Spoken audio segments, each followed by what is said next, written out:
The Romans had gone, and with it came uncertainty.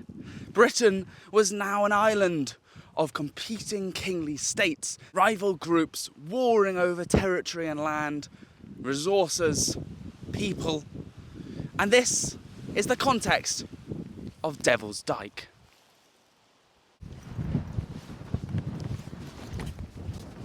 I definitely didn't choose a good day to record this, but it's emblematic of what the Fens are like. This flat, windy place where for miles on end you might only see a small house, maybe a hamlet. And it was much the same back in Anglo-Saxon periods. Roving groups of bandits crossed this land, terrorising people just trying to get around. Walking around was probably pretty dangerous. And so you had things like this built. Devil's Dyke. Devil's Dyke is thought to be a defensive earthwork, i.e. you've got all this earth piled up, making this kind of wall. On one side there's a massive ditch, which is where you get the word dyke.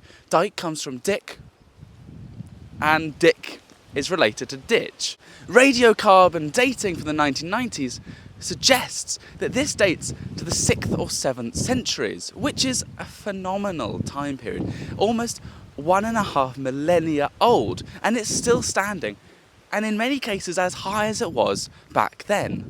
Some of the highest parts are 10 metres tall, even higher than the more famous Offa's Dyke. Defensive dykes were pretty common back in those days, and this is but one of many in the area. Near Cambridge you've got Fleam Dyke. We don't know who exactly built the dyke. It's thought to run across the border between Mercia and the Kingdom of East Angles, two powerful and often warring kingdoms. And given that the western side is the ditch, it's thought it was built by the East Angles. And it wasn't just that it was a massive wall of earth that helped ward off potential enemies. In the ditch itself, thorny bushes were probably allowed to grow, making it pretty unpleasant. Moreover, the fens, before they were drained, were notoriously hard to cross, with streams, lodes and other impassable vegetation making passage very, very difficult. The Mercians and the East Angles fought several wars.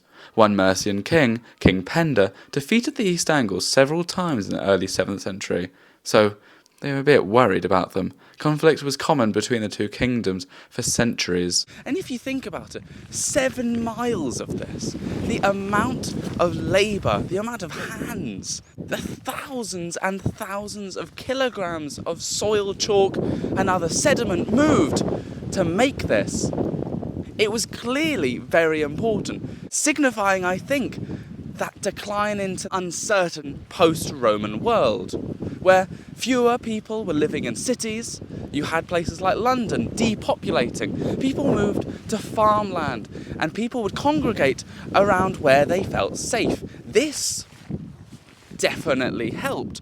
Also living near a lord of the manor, who in their retinue could keep you safe by paying a bit of tax. These giant superstructures of the early medieval world point to the priorities of the people living there, the fears, the emotions. It's not just this, which is pretty crazy in itself. It also speaks to that wider human need for safety.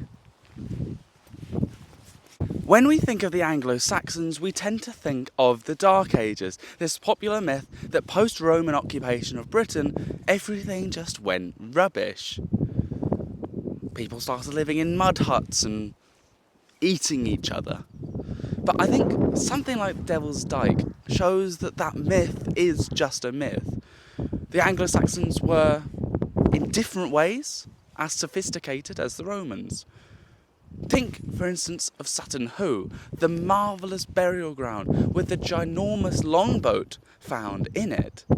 That isn't the creation of a backward group of people.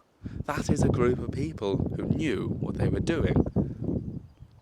Devil's Dyke is definitely something to visit. And as you can see, there's just no one around. Maybe it's because it's a weekday. Quite windy today.